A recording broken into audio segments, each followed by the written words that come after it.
প্রশংসা মাত্র আল্লাহ সুবহানাহু ওয়া তাআলার, যিনি বিশ্ব জগতের একমাত্র মালিক, যার নামে রয়েছে বরকত, যিনি বরকতময় এবং তার নামেও রয়েছে বরকত। এবং তার তাসবিহাতগুলোর মধ্যে আমাদের জন্য সম্মান, মর্যাদা উঁচু হওয়া, পাপ মিটে যাওয়া এবং সহসা জান্নাত পাওয়ার অনেক বড় একটা উপায়। যে সত্তার নাম জপার মাধ্যমে আমাদের গুনাহ খাতা মাফ হয়, আমাদের মর্যাদা বৃদ্ধি পায়, আমরা সেই সত্তার প্রশংসা করি, আমরা বলি আলহামদুলিল্লাহ। সালাতু ওয়াস সালাম প্রিয় নবী মুহাম্মদুর রাসূলুল্লাহ সাল্লাল্লাহু আলাইহি ওয়াসাল্লামের প্রতি, যার জবান সবসময় আল্লাহর জিকিরে সিক্ত থাকতো, যিনি সবসময় আল্লাহ সুবহানাহু ওয়া তাআলার জিকিরে ব্যতিব্যস্ত থাকতেন। এই মর্মে আমরা হাদিস শুনিয়েছি যে আয়েশা রাদিয়াল্লাহু তাআলা আনহা তিনি বলেছেন যে কানা রাসূলুল্লাহ সাল্লাল্লাহু আলাইহি ওয়াসাল্লাম ইয়াযকুরু রাব্বাহু আলা কুল্লি আহিয়ানি, যে রাসূলুল্লাহ সাল্লাল্লাহু আলাইহি ওয়াসাল্লাম তিনি এমন এক ব্যক্তি যে সর্বক্ষণিক তিনি তার রবকে স্মরণ করতেন। সুবহানাল্লাহ। আমরা সেই রাসূলের প্রতি সালাত এবং সালাম পাঠ করি, আমরা বলি আল্লাহুম্মা সাল্লি ওয়া সাল্লিম ওয়া বারিক আলা নবিয়িকা মুহাম্মদ। যেমনটা আপনারা জানেন যে আমাদের খুতবার বিষয় হচ্ছে আল্লাহ সুবহানাহু ওয়া তাআলার জিকির কেন্দ্রিক, এবং কোন সময়ে কোন জিকির আজকারগুলো আমাদের জন্য সবচেয়ে বেশি কল্যাণকর, যেটা রাসূলুল্লাহ সাল্লাল্লাহু আলাইহি ওয়াসাল্লাম নিয়মিত আমল করেছেন, সেগুলো হচ্ছে আমাদের ধারাবাহিক পর্ব চলতেছে। গত এক মাস আগে এখানে একটা বাক্য নিয়ে আলোচনা করেছিলাম যে লা ইলাহা ইল্লাল্লাহু ওয়াহদাহু লা শারীকা লাহু লাহুল মুলকু ওয়া লাহুল হামদু ওয়া হুয়া আলা কুল্লি শাইইন কাদির। এটা কখন কতবার আপনি পড়বেন? এই মাসে 4টা খুতবা হয়েছে। আমরা এক পর্যায়ে পৌঁছেছি রাতের জিকির, এবং রাতের জিকিরের 3টা ভাগ আছে। সূর্য ডুবে যাওয়ার পর থেকে বিছানা পর্যন্ত, বিছানায় ঘুম আসা পর্যন্ত, এবং রাত্রে জেগে ফজর পর্যন্ত, এই 4টা ধাপ থাকে রাতের। আমরা প্রথম ধাপ পার করেছি, যদিও সেটা বিভিন্ন মসজিদে, যে রাতে শুরুতে আপনি কি বলবেন। এই ক্ষেত্রে আমরা আপনাকে ইঙ্গিত করে দিই, কোরআন থেকে আপনি যা পড়বেন সেটি আপনার জন্য কল্যাণকর। অন্তত কেউ যদি সূরা ইখলাস পড়ে তাহলে সে 10 পারা কোরআন পড়ার সওয়াব পেয়ে যাবে। তারপরে রাতে আমল করার শুরু থেকে, মানে মাগরিবের পর থেকে আপনি চেষ্টা করবেন কোরআন পাঠ করা। যদি 100টা আয়াত পড়েন তাহলে আপনাকে গাফেলদের অন্তর্ভুক্ত করা হবে না। যদি আপনি 1000 আয়াতে পৌঁছে যেতে পারেন, আপনাকে কানিতিন, আল্লাহর অনুগতশীল বান্দাদের অন্তর্ভুক্ত করে দেওয়া হবে। তাহলে 1000 আয়াত ছোট ছোট আপনি আমপাড়ার দিক থেকে পড়েন, 1000 হয়ে যাবে। উপরন্তু বিশেষ কিছু সূরা রাসূল সাল্লাল্লাহু আলাইহি ওয়াসাল্লাম আমল করতেন। প্রত্যেক রাতে তিনি 4টা সূরা কোরআন থেকে পড়তেন, এটা তার নিয়মিত আমল ছিল।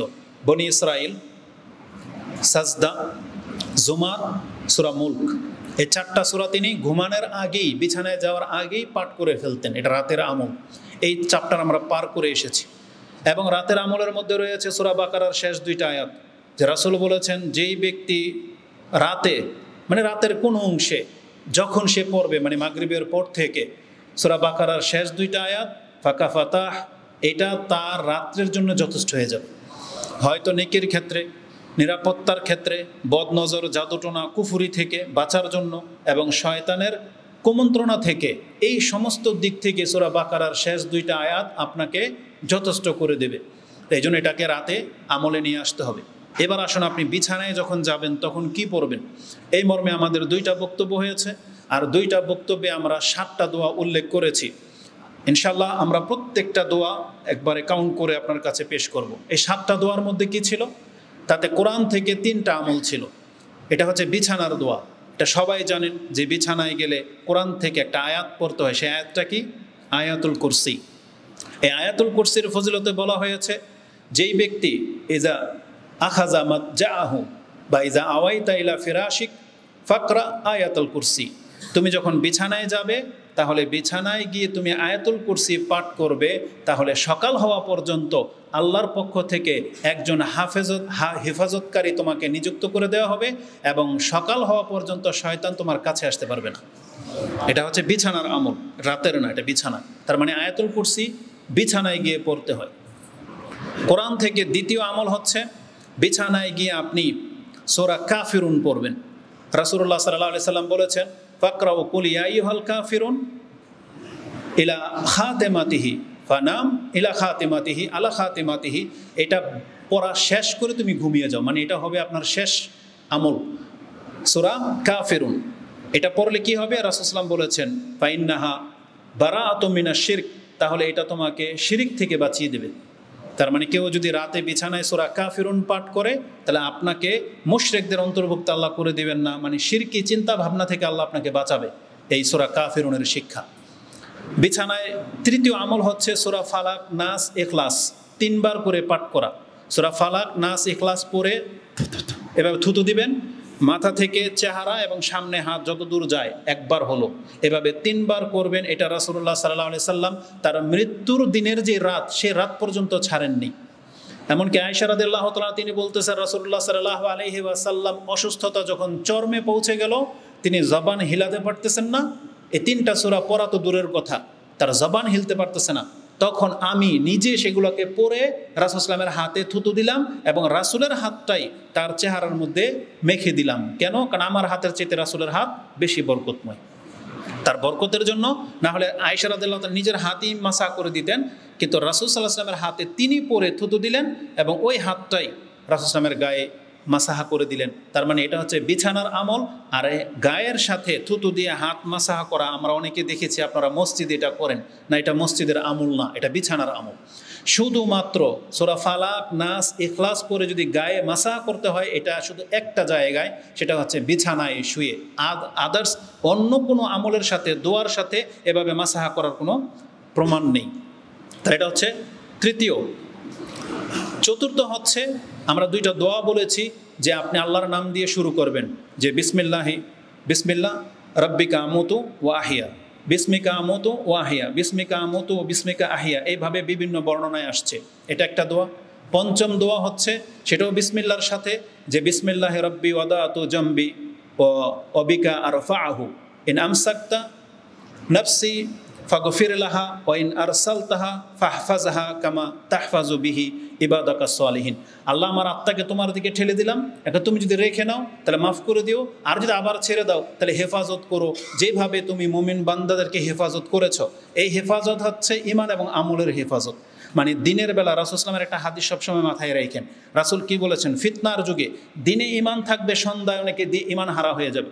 সন্ধ্যায় ঈমান থাকবে, সকালে এমন কিছু ঘটবে, সকালবেলায় তার ঈমান রাতের মধ্যে গায়েব হয়ে যাবে। তার মানে সে এমন কুফরি চিন্তা, কুফরি কাজে লিপ্ত হয়ে যাবে। আর আপনি আল্লাহর কাছে কি বলতেছেন? আল্লাহ, যদি আমার আত্মাটাকে এখন তুমি নিয়ে নাও তাহলে মাফ করে দিও, আর যদি ছেড়ে দাও কালকের জন্য তাহলে হেফাজত করো। এই হেফাজত কি? ঈমান এবং আমলের হেফাজত। আমি যেন কুফরের দিকে চলে না যাই, আমার দ্বারা যেন কোনো বড় ধরনের পাপ না হয়ে যায়, আল্লাহ তুমি হেফাজত করো। তাহলে এটা ঘুমানোর সময় আপনি 5 নম্বরের দোয়া হিসাবে পড়তে পারেন।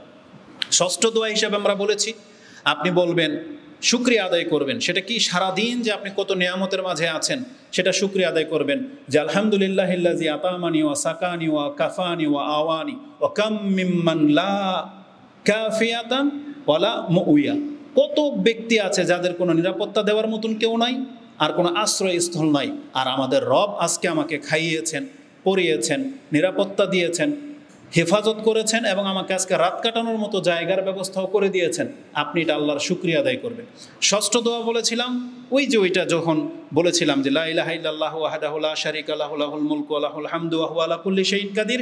এটা বলার পরে আপনি বলবেন ওয়ালা হাওলা ওয়ালা কুওয়াতা ইল্লা বিল্লাহ, সুবহানাল্লাহি ওয়ালহামদুলিল্লাহি ওয়া লা ইলাহা ইল্লাল্লাহু আল্লাহু আকবার। এই 5টা বাক্য যদি পড়েন তাহলে আপনার পাপকে মাফ করে দেওয়া হবে, যদিও সেটা সমুদ্রের ফেনা সমান হয়। তাহলে এই 7টা দোয়া আমরা গত 2 পর্বে বলেছি। আজকে আমরা 8 নম্বর পর্ব থেকে শুরু করব। তো যেহেতু এটা আমি নতুনভাবে স্টাডি করতেছি, তো মাঝে মাঝে এমন কিছু হাদিস আসে যে হাদিসগুলো প্রথম পর্বেই আলোচনা করার প্রয়োজন ছিল, কিন্তু যখন ঘাঁটতেছি তখন একটা একটা করে সামনে আসতেছে, তখন আমি আপনাদের কাছে সেগুলোকে পেশ করি। আপনি ব্যাপারটাকে খুব সাধারণভাবে নিচ্ছেন, যে ছোট বক্তাদের ছোট বিষয়, ব্যাপারটা এরকম নিচ্ছেন আর কি।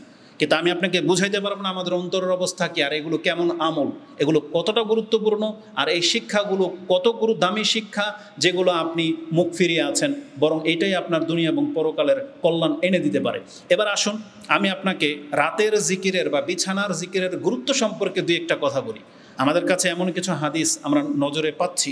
প্রথমত, যদি আপনি কোরআন থেকে নেন, কিছু আহলে কোরআন আছে, খবিজ বলবো এদেরকে, এরা আমাদেরকে চিনতে পারে না।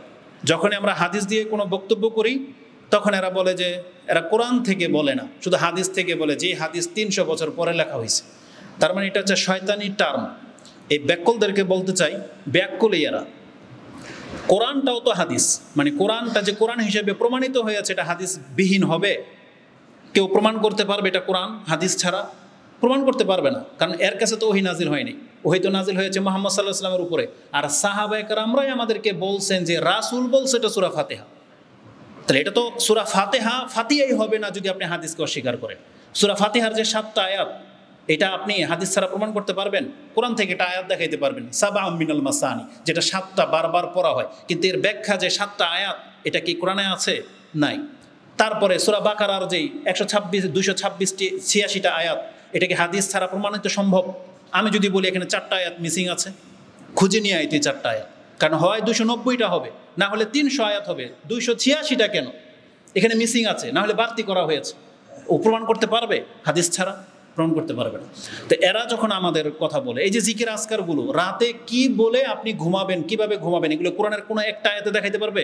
তাহলে এগুলো বর্ণনা করতে গেলে কি লাগবে? হাদিস লাগবে। তো এরা এই মাথা মোটাগুলা এই জিনিসগুলোকে বোঝে না, বরং আপনাদেরকে বিভ্রান্তিতে ফেলে দেয়। আহলে কোরআনদেরকে চেনার চেষ্টা করবেন, এটা বাতিল, একেবারে চরম বাতিল ফিরকা, যেটা রাসূলুল্লাহ সাল্লাল্লাহু আলাইহি ওয়াসাল্লাম আমাদেরকে সতর্ক করে গেছেন যে তোমরা সাবধান থাকবে, আমার পরে কিয়ামতের পূর্বে এমন ব্যক্তিরা আসবে যারা তাদের গদিতে বলে বসবে এই হাদিস টাদিস মানা লাগে না, আমার কাছে কোরআন আছে, কোরআনই যথেষ্ট। এটা রাসূল বলে গেছে 1400 বছর আগে, এদের জন্য সতর্ক হন। তো কোরআনে কি আছে? কোরআন আল্লাহ সুবহানাহু ওয়া তাআলা মুমিন বান্দাদের গুণ হিসেবে বলেছেন যে মুমিনরা শুয়ে আল্লাহর জিকির করে। সেই আয়াত আমরা বলেছিলাম সূরা আলে ইমরানে রয়েছে 3 নম্বর সূরাতে 190, 91, 92 এই আয়াতগুলো পড়েন, আপনি পেয়ে যাবেন। আল্লাযীনা ইয়াযকুরুনাল্লাহা কিয়ামান ওয়া কুউদান ওয়া আলা জুনুবিহিম, এই যে দাঁড়িয়ে বসে জিকির করেন আর শুয়েও তারা আল্লাহকে ডাকে, এটা হচ্ছে মুমিনদের গুণ। তার মানে বিছানায় গিয়ে যে আপনি আল্লাহকে স্মরণ করবেন, এটা হচ্ছে মুমিনদের গুণ। উপরন্তু একটা হাদিসে আছে, দেখেন এটা তো কত বরকত আছে। একটা হাদিস পেলাম যেটা ইমাম তিরমিজি রাহিমাহুল্লাহ কোট করেছেন, দোয়ার অধ্যায় হাদিস 35-26, মিশকাতে হাদিস 1250, মানে 1250। এই হাদিসটা ভাষাটা এরকম, মান আওয়া ইলা ফিরাশিহি তাহিরান, যেই ব্যক্তি পবিত্র অবস্থায় বিছানায় শুইল, ইয়াযকুরুল্লাহ হাত্তা ইউদরিকাহু আন-নুআস, তার তন্দ্রা চলে আসা পর্যন্ত সে যদি আল্লাহর জিকির করতে থাকে, লাম ইয়ানকালিব সাআতাম মিনাল লাইলি ইয়াসআলুল্লাহা শাইআম মিন খায়রিদ দুনিয়া ওয়াল আখিরা ইল্লা আতাহু ইয়া। রাসূলুল্লাহ সাল্লাল্লাহু আলাইহি সাল্লাম থেকে একটা বর্ণনা এমন করা হয়েছে যে কেউ যদি পবিত্র অবস্থায় বিছানায় যায় আর ঘুম না আসা পর্যন্ত জিকির করতে থাকে, আগে সুবহানাল্লাহ বললেন না, এতটুকু সহি, তারপরেরটা বলে নেই, পরের হাদিসে সুবহানাল্লাহ বললেন। তো যদি কেউ ঘুম না আসা পর্যন্ত আল্লাহর জিকির করতে থাকে, তখন আমরা কি করি? যারা 1 ঘন্টায় ঘুমাইতে পারেন না, ছটফট করেন, ওই আমাদের মতো পেরেশানি হয়ে গেছেন, শরীরে রোগ ধরে গেছে, তখন আচমকা ঘুম আসে না, আধা ঘন্টা হয়তো লেগে যায়, আপনি এপিট উপিট করতেছেন, এই যে ঘুরতেছেন ফিরতেছেন, এই মুহূর্তে যদি আপনি আল্লাহর কাছে যা চাইবেন আপনাকে তাই দিয়ে দেওয়া হবে। হাদিসের বর্ণনাটা এমন আসছে, কিন্তু এই হাদিসটা দুর্বল।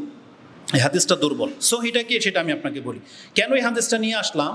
কারণ কিছু কিছু কিতাবের মধ্যে এই হাদিসগুলো আনা হয়েছে, আর আমি চেষ্টা করতেছি যে একবারে আপনাকে হুকুম সহ বলা যায় কিনা। তো এই হাদিসটা দুর্বল, কিন্তু দুর্বল হলেও যেই জায়গাটাতে মিস্টেক আছে সেই জন্য এই হাদিসটা আমি আপনার কাছে পেশ করেছি। সঠিক কোনটা? ওই একই আমল।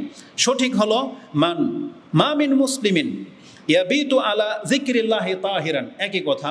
কোনো মুসলিম যদি পবিত্র অবস্থায় রাত কাটায় আল্লাহর জিকির করতে করতে, এতটুকু ওই হাদিসের সাথে মিল আছে। ফায়াতা আররা মিনাল লাইলে, তারপরে যখন সে ঘুমিয়ে যাবে জিকির করতে করতে, রাতে যখন সে উঠবে, ফায়াসআলুল্লাহ খায়রাম মিন আমরিদ দুনিয়া ওয়াল আখিরা ইল্লা আতাহু ইয়া। ওই কথাটা এখানে আছে, কিন্তু পার্থক্য হলো 2 জায়গায়। পার্থক্য হলো আপনি পবিত্রতা অবস্থায় জিকির করতে করতে ঘুমিয়ে যাবেন, আর ঘুম ভেঙে যখন শেষ রাত্রে আপনি উঠবেন ফজরের আগে, ওই মুহূর্তে যদি আপনি আল্লাহর কাছে দুনিয়া অথবা পরকালের যে কোনো কল্যাণ চান, আল্লাহ আপনাকে তা দিয়ে দিবেন। তাহলে এটা হলো বিছানায় জিকির করে ঘুমানোর ফায়দা। এটা পাবেন কখন? শেষ রাতে উঠে। যদিও যে সাহাবী থেকে তাবি বর্ণনা করেছেন, তিনি বলতেছেন, আমার আফসোস যে হাদিস জানার পরেও আমি বহুবার চেষ্টা করেছি কিন্তু হয়ে ওঠে না। মানে আমরা এত বেশি গাফেল যে আমরা এত বেশি ব্যস্ত থাকি দিনে যে রাতে যে আমরা আল্লাহর জিকির করবো সেই তৌফিকও হয় না, আর শেষ রাত্রে তো ওঠার আমাদের তৌফিকই ক্ষমতাই হারিয়ে ফেলেছি। অনেকে তো আমরা ফজরে মিস করি। আমাদের এমন পরিস্থিতি হয়ে গেছে, আমরা আল্লাহর কাছে আশ্রয় চাচ্ছি, আল্লাহ আমাদের এই খারাপি থেকে তুমি আমাদেরকে উদ্ধার করে দাও। তো ফায়দাটা কখন হবে? আপনার শেষ রাত্রে। আর এটা সহিহ এবং মুসলিমের হাদিসের সাথে মিল আছে, কারণ ইমাম মুসলিম, ইমাম বুখারী কোট করেছেন যে শেষ রাতের এমন একটা অংশ আছে যখন কেউ আল্লাহর কাছে যা চায় আল্লাহ তার দোয়া কবুল করে নেয়, যদি কল্যাণকর কিছু হয়। তাহলে এই হাদিসটা সহিহ। এটা মুসনাদে আহমদে 22,048, আবু দাউদে 50-42, ইবনে মাজাতে 38-81, 3881 এবং মিশকাতে আপনি 12-15-তে পেয়ে যাবেন। তো এই হাদিসটা কি? যে আপনি জিকির করতে করতে যদি ঘুমান, তাহলে যখন রাত্রে আপনার ঘুম ভাঙবে আর তখন আপনার মর্যাদা এমন, এখন আপনি আল্লাহর কাছে যদি কল্যাণকর কিছু চান আল্লাহ আপনাকে সেটা দিয়ে দিবে। তাহলে এটা রাতের বিছানায় জিকিরের সাথে অন্তর্ভুক্ত। এর বিপরীত নিয়ে নেন। আপনি বললেন যে ঠিক আছে, তাহলে আমার নেকির দরকার নেই, কিন্তু এর বিপরীতটা কি জানেন?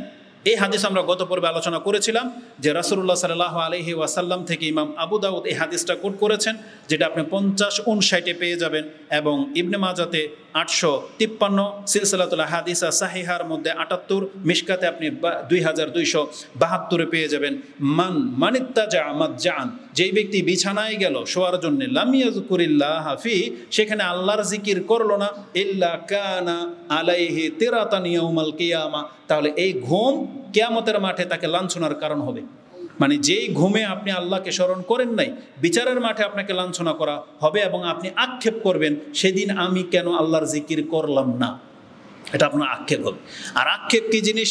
এটা মানুষ দামি কিছু হারিয়ে গেলে বোঝেন, কিন্তু এই দুনিয়াতে আপনি সেটা টের পাচ্ছেন না, কিন্তু কিয়ামতের মাঠে হারে হারে টের পাবে প্রত্যেক ব্যক্তি যারা কোনো বৈঠকে বসেছে আল্লাহকে জপে নাই, কোনো শুয়েছে আল্লাহকে ডাকে নাই, কোনো জায়গায় মিটিং মিছিল হয়েছে সে আল্লাহকে স্মরণ করে নাই, তারা প্রত্যেকটা বৈঠকের কারণে সেদিন আক্ষেপ করবে যে আমি সেখানে আল্লাহর নাম কেন নিলাম না। এই হাদিস আবু দাউদ এবং তিরমিজি কোট করেছেন। তাহলে এই বিষয়গুলো অত্যন্ত গুরুত্বপূর্ণ। এগুলো বলতে বলতে এমন একটা হাদিস সামনে এসেছে গত 2 দিন আগে, সেটা না বললেই না। সেটা কি?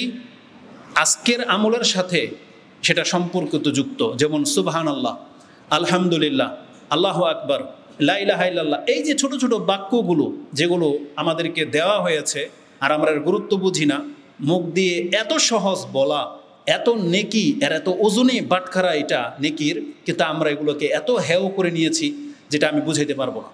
রাসূলুল্লাহ সাল্লাল্লাহু আলাইহি ওয়াসাল্লাম থেকে হাদিসটি কয়েকটা কিতাবে এসেছে।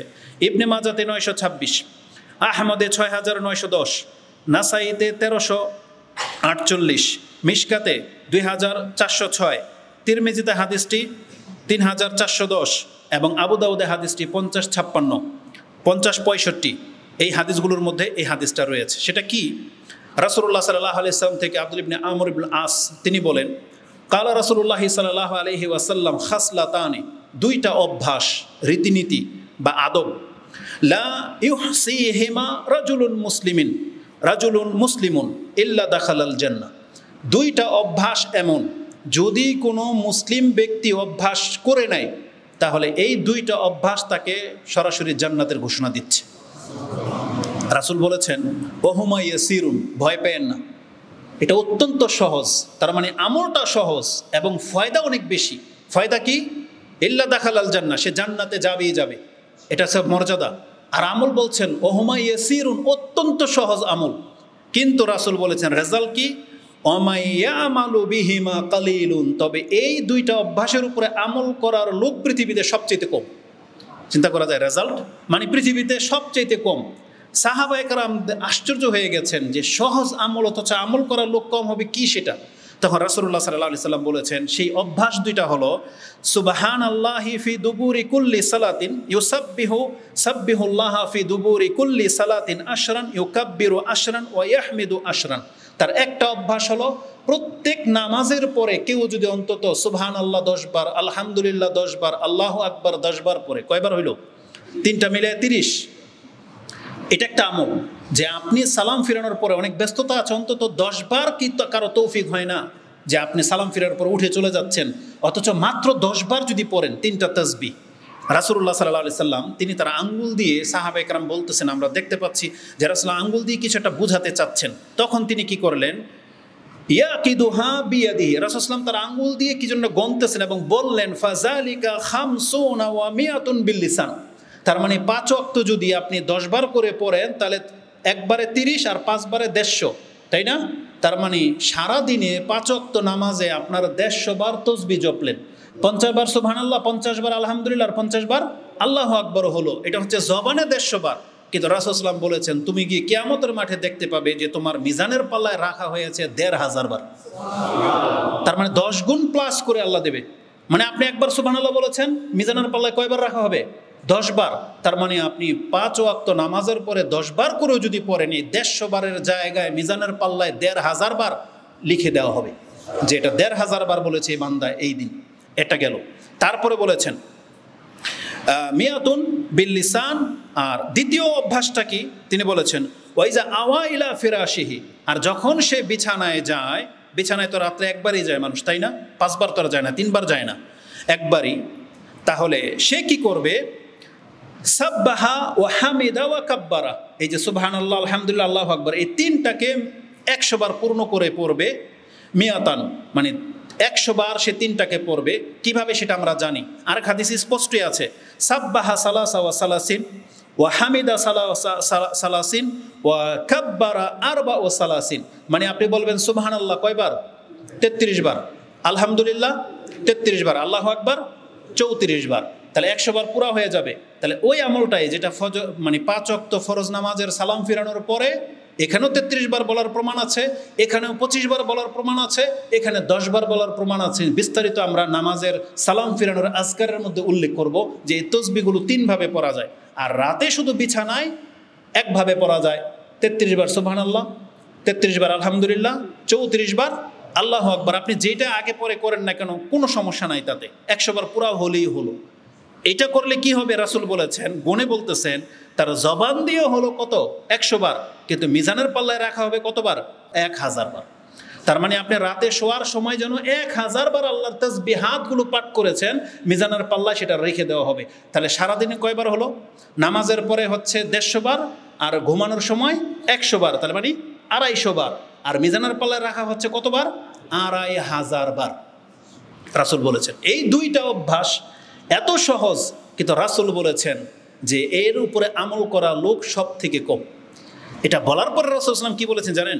ফাআইয়ুকুম ইয়ামালু ফিল ইয়াউমি 2500 সাইয়্যাত, তোমাদের মধ্যে এমন কোন মুসলিম আছো যে যার সারাদিনে 2500 পাপ হয়?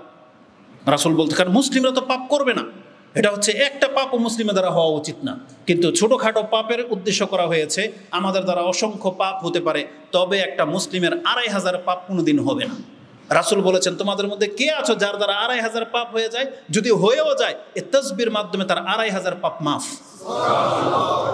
এটা শোনার পরে সাহাবায়ে কেরাম বলতেছেন কালু ওয়া কাইফা লা ইউহসিহিমা ইয়া রাসূলুল্লাহ, এটা জানার পরেও এই দুইটা অভ্যাস কিভাবে আমরা করতে সক্ষম হব না? যেহেতু রাসূল কি বলেছেন, ওয়ায়ামালু কালিলান, তার আমলকারী কম। কিন্তু সাহাবায়ে কেরামরা শোনার পরে আশ্চর্য হয়ে বলতেছেন এটা অত্যন্ত সহজ, আর এটা কিভাবে আমরা কম সংখ্যায় হব, কেন আমরা পারবো না এটাকে অভ্যস্ত করতে? এখন কারণটা রাসূল সাল্লাল্লাহু আলাইহি ওয়াসাল্লাম বলে দিচ্ছেন।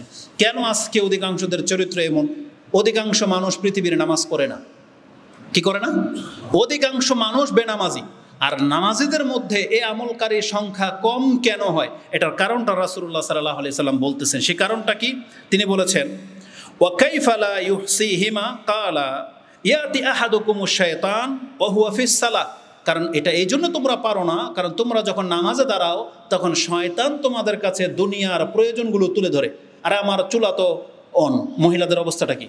চুলার মধ্যে ভাত বসায় আসে, নামাজে দাঁড়াইছে, আমার মেয়ে বাচ্চা তো কাঁদতেছে, ও তো পড়ে যাবে, এই পানির নলকূপ খোলা। আর পুরুষরা আমার দোকানের তো ক্যাশে তালা লাগাই নেই, রেজাল্ট এরকম না, আমার মানে লাঞ্চের টাইম চলে যাচ্ছে, বাস ছুটে যাবে, যত রকমের ব্যস্ততা আছে সেটা তার নামাজের মাধ্যমে শয়তান স্মরণ করিয়ে দেয়। রেজাল্টটা কি? তার ওই যে মাথা ওখানে হ্যাং হয়ে গেছে, তার আকল গিরা লেগে গেছে, যে তাকে যে নামাজের সালাম ফিরানোর পরে কিছু জিকির আজকার করতে হবে সেটা সে ভুলে যায়। সেটার গুরুত্ব তখন তার কাছে আর থাকে না, তখন ওই গুরুত্বপূর্ণ কাজটা তার স্মরণে থেকে যায়, যার ফলে সে মসজিদ থেকে বেরিয়ে যায়। সে এতটুকু সময় পায় না, 1 মিনিট। 10 বার বলতে 1 মিনিট লাগবে? বলেন তো দেখি, সুবহানাল্লাহ সুবহানাল্লাহ এভাবে বললে 30 বার পড়তে 1 মিনিট লাগবে? আমার মনে হয় না। যদি লফজের একবারে উচ্চারণ সুন্দর করে পড়েন তা তো হয়তো 1 মিনিট লাগবে, কিন্তু এই 1টা মিনিট আমাদের বিবেক আমাদেরকে মসজিদে বসায় রাখে না। অথচ রাসূল কি বলেছেন? ইল্লা দাখালাল জান্নাহ, যেই ব্যক্তি নিয়মিত এটা পালন করবে তাকে আল্লাহ জান্নাত দিবেই দিবে। তো বলেছেন শয়তান তাকে স্মরণ করিয়ে দেয়, তখন সে আর এটা সক্ষম হয় না। আর রাতে কেন হয় না?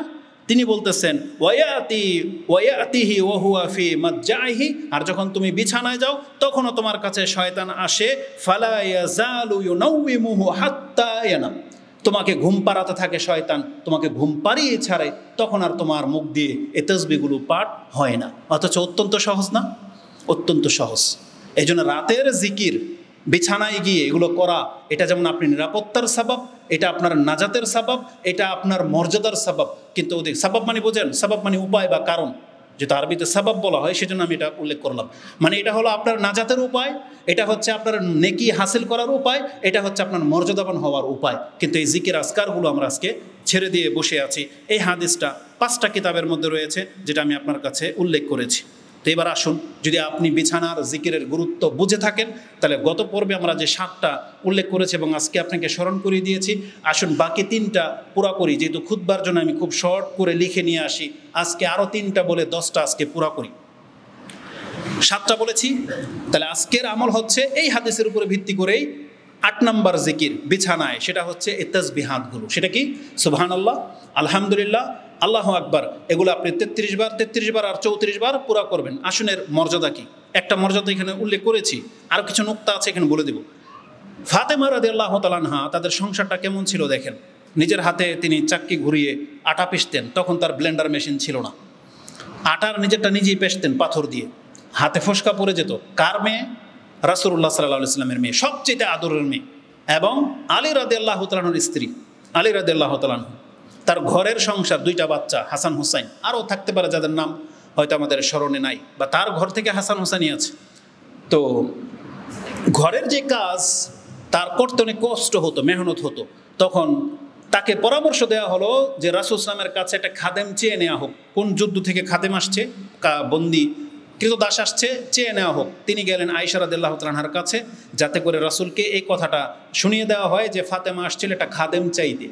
আয়েশা রাদিয়াল্লাহু তাআলা আনহা যখন রাসূলুল্লাহ সাল্লাল্লাহু আলাইহি ওয়াসাল্লামকে জানালেন, ফাযাকারাত যালিকা আয়েশাতু লাহু ফাআতানা, ফাতেমা রাদিয়াল্লাহু তাআলা আনহা বলেন, এই কথা যখন রাসূলের কানে গেল, তিনি একদিন রাতে আমাদের ঘরে আসলেন। এই কথা শোনার পরে আমি আর আলী রাদিয়াল্লাহু তাআলা তখন শুয়েছিলাম।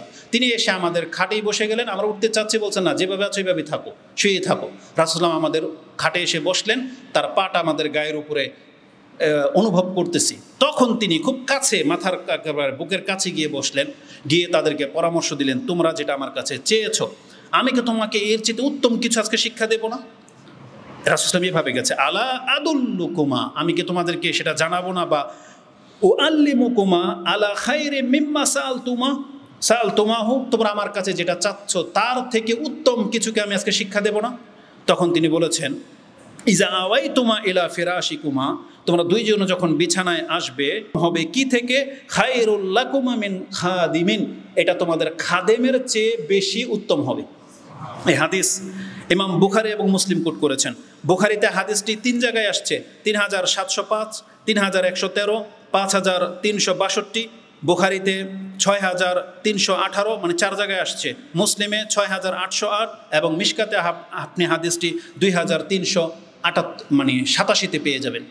এই হাদিসের মধ্যে ফাতেমা এবং আলী রাদিয়াল্লাহু তাআলা আনহু রাসূল সাল্লাল্লাহু আলাইহি ওয়াসাল্লাম থেকে শিখলেন যে বিছানায় 33 বার করে আল্লাহর প্রশংসা, তাসবিহ এবং তাহলিল করতে হয়, তার মানে 100 বার পুরা করতে হয়। এখন আমি আর আপনি, আমাদের চরিত্র কি আর সাহাবা একরামদের চরিত্র কি? এই কথা শোনার পরে আমি আর আপনি, যেহেতু মেয়ের জামাই, তো আলী রাদিয়াল্লাহু মেয়ের জামাই না, শ্বশুর যদি যৌতুকের চাইতে একটা খাট চাইছেন, একটা এসি চাইছেন, বা একটা মোটরসাইকেল চাইছেন, শ্বশুর যদি আপনাকে সুবহানাল্লাহ আলহামদুলিল্লাহ আল্লাহু আকবার শিখিয়ে দেয়, আপনি উপদেশ তো নিবেনই না, বরং কত ছোট লোক, কত কি আপনি মন্তব্য করবেন। কিন্তু আলী রাদিয়াল্লাহু তাআলা সুবহানাল্লাহ, শুধু এটা শুধু শ্বশুর শিখায় নাই, যেহেতু তিনি রাসূল, আর রাসূলকে তারা কিভাবে আল্লাহর রাসূল হিসেবে গ্রহণ করেছেন তার একটা ইঙ্গিত এখানে পাবেন। আমি আর আপনি হয়তো এই সব কথাগুলোকে সাধারণভাবে নেই, সাহাবা একরামরা সেগুলো সাধারণভাবে নেয়নি। আলী রাদিয়াল্লাহু তাআলা তিনি বলেন, যেই দিন থেকে আমি এই কথাটা রাসূল সাল্লাল্লাহু আলাইহি ওয়াসাল্লামের কাছ থেকে শুনেছি, বলেছেন ওয়াজাদা ফি রিওয়ায়াতিন ফি হাদিসিন কালা আলিউন, আলী বলতেছেন মা তারাকতুহু মুনযু সামিয়াতুহু মিন রাসূলিল্লাহি সাল্লাল্লাহু আলাইহি সাল্লাম, যেই দিন থেকে আমি এই আমলের কথা রাসূল সাল্লাল্লাহু কাছ থেকে শুনেছি আজ পর্যন্ত কোনো এক রাত্রের জন্য আমি ছেড়ে দেইনি। আলী রাদিয়াল্লাহু যখন এইভাবে মন্তব্য করলেন তখন তাকে বলা হলো কিল আলাহু ওয়ালা লাইলাতাস সিফফিন, সিফফিনের যুদ্ধের ঘটনা তো আপনি জানেন, রক্ত হয়ে এক যুদ্ধ হয়েছিল আলী এবং মুআবিয়া রাদিয়াল্লাহু তাআলা দুইটা গ্রুপে, মুসলিমদের মধ্যে সবচেয়ে হতাহতের ঘটনা ঘটেছিল এই সিফফিনের যুদ্ধে। একদিকে আলী রাদিয়াল্লাহু তাআলা, একদিকে মুআবিয়া রাদিয়াল্লাহু তাআলা টিম, বা সিফফিনের যুদ্ধ সম্পর্কে আপনারা জানেন। তাকে বলা হয়েছে যে সিফফিনের যুদ্ধের রাতেও কি আপনি আমল ছাড়েন নাই? সুবহানাল্লাহ, তিনি বলছেন কালা ওয়ালা লাইলাতাস সিফফিন, আমি লাইলাতাস সিফফিনের মধ্যে এই আমল করেছি। এই হাদিস কোট করেছেন ইমাম মুসলিম 6810 নম্বরে পেয়ে যাবেন। তার মানে এই হাদিসের মধ্যে আমি আপনাকে বোঝাতে চেয়েছি, মা বোনরা যারা আছেন, মহিলারা যারা আছেন, তার মানে যারা ঘরের অনেক মেহনত করেন, আসলেই তাদের অনেক মেহনত, অনেক কাজ, বাচ্চা কাচ্চা এবং ঘর সামলাতে গিয়ে অনেক কষ্ট তাদের হয়। আর আমাদের মহিলাদের চাইতে গ্রামের মহিলারা বেশি পরিশ্রমী, তারা গরুও পালে, পুরো ঘর উঠান ঝাড়ুও দেয়, বা মানে অনেক কিছু করে। আবার যাদের সদস্য বেশি, আমাদের মহিলারা নাইলে জমিদার, আমরা মাত্র একজন ভাই বোনও নাই, কেউ নাই, শ্বশুর শাশুড়ি নাই, তারা একবার রাজার হালে ফ্ল্যাটে থাকে। আর যাদের হয়তো 3-4টা ভাই আছে, বোন আছে, সন্তান আছে, শ্বশুর শাশুড়ি আছে, দেবর ননদ, কত কি নিয়ে থাকে, সবার বোঝা এই মহিলার উপরে। তাহলে তারা যেই মেহনতটা করে, রাসূল সাল্লাল্লাহু আলাইহি বলেছেন তার গায়ে শক্তি চলে আসবে যদি সে রাতে 3টা তাসবিহ পাঠ করে। তার মানে খায়রুল্লাকা মেন খাদিমিন, বলা হয়েছে তোমার খাদেমের চাইতে বেশি কি হবে, উপকার হবে তোমার এই তসবিহগুলো। তার মানে বোঝা যাচ্ছে এটা গায়ে আপনাকে শক্তি বা আপনাকে তৌফিক আল্লাহর পক্ষ থেকে দিয়ে দেওয়া হবে। তাহলে এটা একটা ফায়দা। দ্বিতীয় ফায়দা কি বলেছি, একটু আগেই যে হাদিসটা পাস হয়ে গেছে, যে রাতের জিকিরের মর্যাদা বলতে গিয়ে বলেছিলাম, তাতে রাসূল কি বলেছেন, যে তোমাদের মধ্যে কে আছো যে সারাদিনে 2500 পাপ করো। তার মানে যদি 2500 পাপও হয়ে যায়, এই 2500 তসবির মাধ্যমে আপনার 2500 পাপ মাফ হয়ে যাবে। এবং রাসূল বলেছেন ইল্লা দাখালাল জান্নাহ, তাহলে আল্লাহ তাকে জান্নাত দেবে। অতএব এর চেয়ে সহজ আমল আর কি হতে পারে, যে নামাজ তো পড়তে আসছেন আলহামদুলিল্লাহ, তা নামাজের পরে শুধু 10 বারও যদি পড়েন, নিয়ম হচ্ছে 33 বার পড়া, 100 বার পুরা করা, নামাজেও 100 বার, রাতে শোয়ার সময় 100 বার, না পারলে অন্তত নামাজে 30 বার তো আপনাকে পড়বেন 10 বার করে। এটা অনেক বড় একটা ব্যাপার। আল্লাহ আমাদেরকে তৌফিক দান করুন, আমিন। আর এই সংক্রান্ত বিষয়গুলো আমরা নামাজের চ্যাপ্টারে উল্লেখ করব। তাহলে আজকে 8 নম্বর দোয়া বললাম, ঘুমানোর সময় সুবহানাল্লাহ, আলহামদুলিল্লাহ, আল্লাহু আকবার, এটা আপনি আলোচনা নিয়ে আসবেন, মানে এটা আপনার 8 নম্বরে মেমোরিতে রাখবেন যে 8 নম্বর দোয়া। 9 নম্বরে আপনি যে দোয়াটা পড়বেন ঘুমানোর সময়, দোয়া তো অনেক আছে, আমি সিরিয়ালটা এইভাবে কেন দিলাম একটা কারণ আপনাকে বলি। যেমন এই হাদিসটা নিয়ে নেন, আবু বকর রাদিয়াল্লাহু তাআলা আনহু তিনি বলেন, ইয়া রাসূলুল্লাহ মুরনি বিশাইইন আকুলুহু ইযা আসবাহতু ওয়া ইযা আমসাইতু, সকাল এবং সন্ধ্যায় আমি কি আমল করব আপনি যদি আমাকে কিছু শিখিয়ে দিতেন।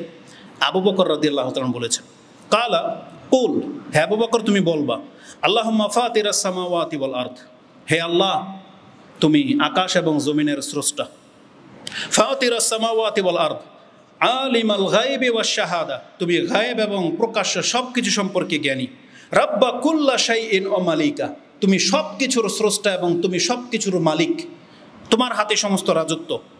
আশহাদু আল্লা ইলাহা ইল্লা আনতা, আমি সাক্ষী দিচ্ছি তুমি ছাড়া সত্য কোনো ইলাহা নাই।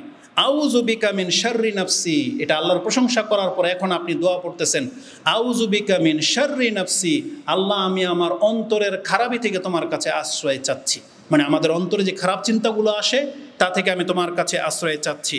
ও মিন শাররি শায়তানি ওয়া শিরকি, এবং আমি শয়তানি থেকে এবং শিরিক থেকে তোমার কাছে আশ্রয় চাচ্ছি। 3টা বড় বড় পাপ থেকে আপনি আল্লাহর কাছে আশ্রয় চাইলেন, মানে আমি এমন হইতে চাই না, আমার অন্তরকে খারাপ করতে চাই না, শয়তান আমার সাথে কোনো খারাপই করুক সেটাও চাই না, আর শিরিক থেকে আমি বাঁচতে চাই। এটা আপনি ঘুমানোর সময় বলতেছেন। তিরমিজিতে একটু বাড়তি শব্দ আছে এবং তিনি বলেছেন, ওয়ান আক্তারিফা আলা নাফসি সুআন আও জুররাহু ইলা মুসলিম, আর আমি আমার নিজের জন্য এমন কোনো খারাপ কাজকে মানে জড়াইতে চাই না, যে কোনো খারাপ কাজ সাথে আমি জড়াই, আর না আমি সেটাকে অন্য কোনো মুসলিমের জন্য পছন্দ করব। তার মানে এই খারাপিটা আমিও জড়াইতে চাই না, এই খারাপিটা কোনো মুসলিমের দিকেও আমি ঠেলে দিতে চাচ্ছি না যে ও এই খারাপ কাজ করুক।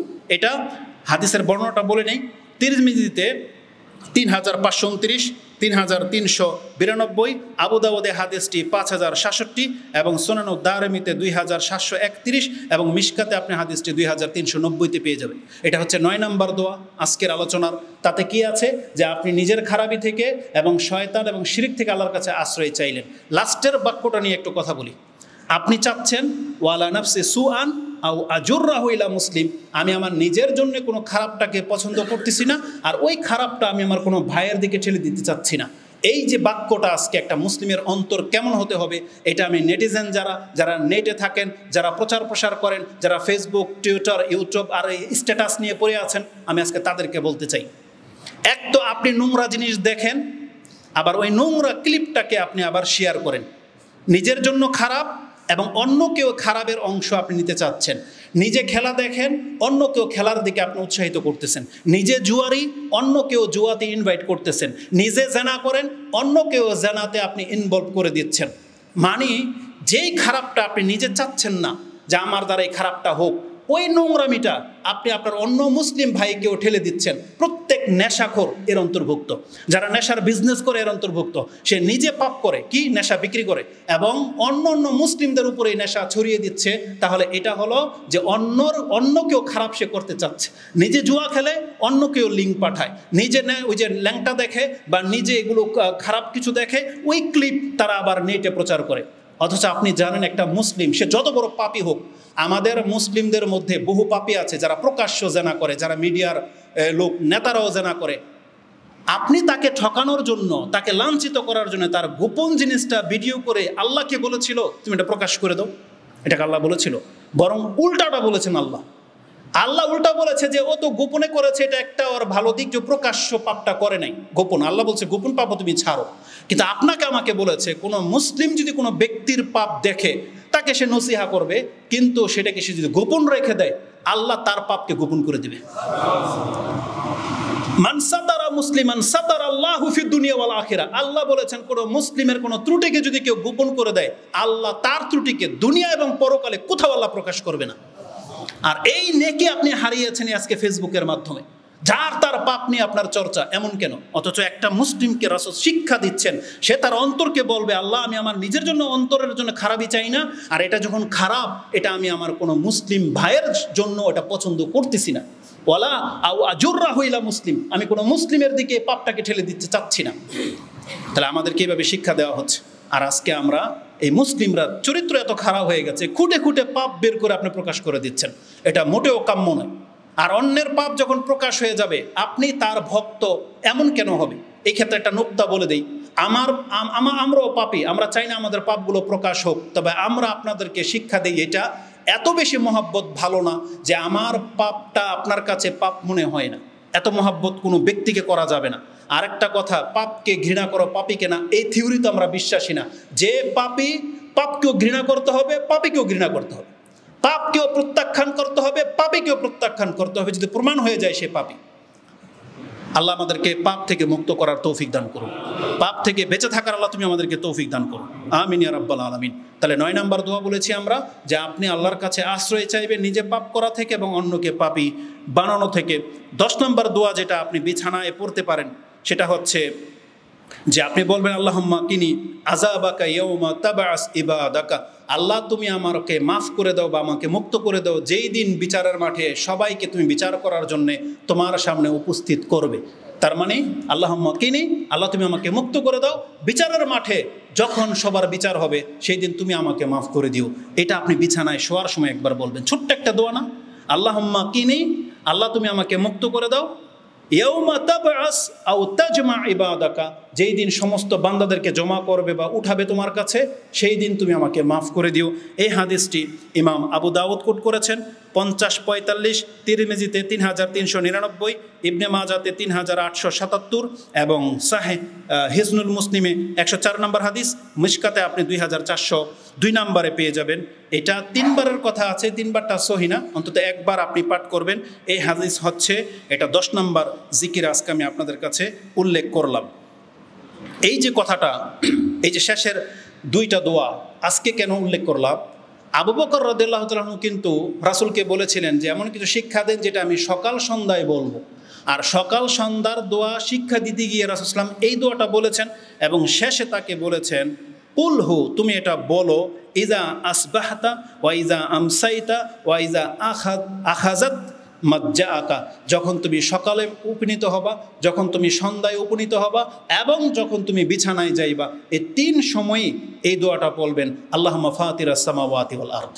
তাহলে যেটা বেশি কল্যাণ করে জন্য এটা আমি আগে নিয়ে আসছি, মানে এই দোয়াটা যদি আপনি মুখস্থ করেন তাহলে 3 সময় আপনার কাজে আসবে। এটা সকালেও একবার পড়বেন, সন্ধ্যায় একবার পড়বেন, আবার ঘুমানোর সময়ও একবার পড়বেন। এই জন্য এই দোয়াটাকে আগে এনেছি।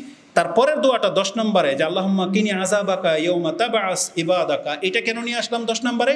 কারণ এই একটা আমল, এটাও সুবহানাল্লাহ আলহামদুলিল্লাহ আল্লাহু আকবরের মতো এই নামাজের পরে একবার বলার প্রমাণ আছে।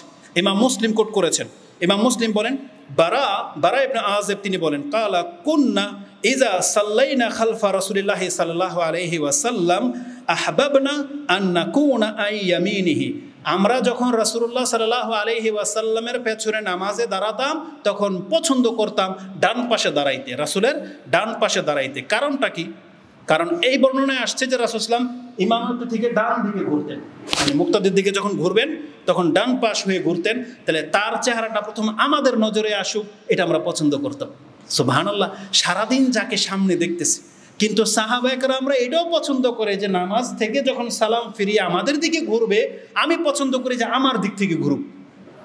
এটা রাসূলকে তারা এতটা পছন্দ করতেন। যদিও রাসূল সাল্লাম 2 দিকেই ঘুরতেন, ডান দিকেও ঘুরতেন, বাম দিকেও ঘুরতেন। আয়েশা রাদিয়াল্লাহু তাআলা তিনি বলেন যে রাসূল সাল্লামের 3টা স্বভাব, তিনি মোজার উপরে মাসাহ, মোজা পরেও সালাত, পাগড়ির উপরে মাসাহ করেছেন। আবার 3টা অভ্যাস, তার মধ্যে একটা হলো তিনি ডান দিকেও ঘুরেছেন, বাম দিকেও ঘুরেছেন। তাকে আমি দাঁড়িয়ে পান করতেও দেখেছি, বসে পান করতেও দেখেছি। খাওয়ার কথা আসে না, পানি পান করার কথা আসছে, যে আমি তাকে দাঁড়িয়েও পান করতে দেখেছি, বসেও পান করতে দেখেছি, তাকে আমি ডান দিকে ঘুরতে দেখেছি, বাম দিকেও ঘুরতে দেখেছি। যারা বলে যে হাদিস মানা যাবে না, সুবহানাল্লাহ, মাঝে মাঝে রক্ত মাথায় উঠে যায় যে এদেরকে যে কি করা উচিত। যারা রাসূলুল্লাহ সাল্লাল্লাহু আলাইহি ওয়াসাল্লামের এইটাও বর্ণনা করেন, এটাও নজরে রেখেছেন যে তিনি কোন দিকে ঘুরে, আর এটা কোনো বড় ব্যাপার, একদিকে ঘুরলেই হতো। আপনারা কি লক্ষ্য করেন আমরা কোন দিকে ঘুরি? কিন্তু রাসূল সাল্লামের এইটা পর্যন্ত ছাড়া হয়নি। আমি আরও বিস্ময় বোধ করে একটা হাদিস দেখে যে রাসূলুল্লাহ সাল্লাল্লাহু আলাইহি ওয়াসাল্লাম তিনি খেজুর খাচ্ছিলেন আর খেজুরের বিচিটা তার মুখ থেকে এইভাবে বের করেছেন, মানে এইভাবে, এই জায়গায় খেজুরের বিচিটা মুখ থেকে এইভাবে নিয়ে ফেলেছেন। আচ্ছা, এটা বর্ণনা করার কিছু, এটা ধর্মের কিছু? সুবহানাল্লাহ, সাহাবায়ে কেরামরা এইটা পর্যন্ত কোট করেছেন যে রাসূল সাল্লাল্লাহু আলাইহি ওয়াসাল্লাম খেজুরের বিচিটা এইভাবে ধরেছেন, সেটা পর্যন্ত তারা আমাদের পর্যন্ত বর্ণনা করে দিয়েছেন। তো ইসলামটাকে আপনি তামসা বানিয়ে ফেলেছেন। আল্লাহ আমাদেরকে তৌফিক দান করুন। তো এই হাদিসের মধ্যে কি আছে যে কালা ফাসামিয়াতুহু, রাসূল সাল্লাল্লাহু আলাইহি ওয়াসাল্লাম যখন আমাদের দিকে ঘুরে বসতে চাচ্ছিলেন ওই সময় তিনি এই কথা বলতেন, ইয়াকুল রাব্বি কিনি আযাবাকা ইয়াউমা তাবআস আও তাজমা ইবাদাক, যেটা আপনি বিছানায় পড়তেন। এই দোয়াটা আপনি নামাজের সালাম ফেরানোর পরেও রাসূল সাল্লাল্লাহু আলাইহি ওয়াসাল্লাম যখন বলতেন আস্তাগফিরুল্লাহ আস্তাগফিরুল্লাহ আস্তাগফিরুল্লাহ, আল্লাহুম্মা আনতাস সালাম ওয়া মিনকাস সালাম তাবারাকতা ইয়া যাল জালালি ওয়াল ইকরাম, এটা বলে কিন্তু তারপরে ঘুরতেন। আর ওই যখনই ঘুরতেন তখন তিনি আল্লাহর কাছে চেয়ে নিতেন আল্লাহুম্মা গফিরলি বা আল্লাহুম্মা কিনি আযাবাকা ইয়াউমা তাবাস ইবাদাকা, আল্লাহ বিচারের মাঠে তুমি আমাকে মাফ করে দিও। এই হাদিস কোথায় আছে? মুসলিমে আছে। এই হাদিস ইমাম মুসলিম কোট করেছেন, 1527 আপনি পেয়ে যাবেন। মুসনাদে আহমদে 18711 এবং ইবনে হিব্বানে 1563 রয়েছে। তা আজকের খুতবায় আমরা 3টা দোয়া আলোচনা করেছি, আর গত খুতবায় আমরা 7টা, মোট 10টা আপনাকে বিছানার জিকির বলে দিলাম নাম্বারিং সহ।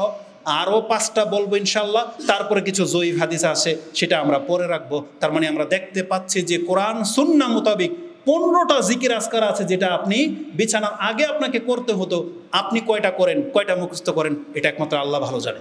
আমি মনে করি আজকের পর থেকে এখান থেকে যারা যাবেন অন্তত পক্ষে এটা ছাড়বেন না, সূরা ফালাক, নাস, ইখলাস, আয়াতুল কুরসি, সূরা কাফিরুন কোরআন থেকে, এবং সুবহানাল্লাহ, আলহামদুলিল্লাহ, আল্লাহু আকবার, এগুলো 33 বার করে 100 বার পুরা করবেন। আল্লাহ তুমি আমাকে এবং আমাদের মুসলিম ভাইদেরকে তৌফিক দান করো।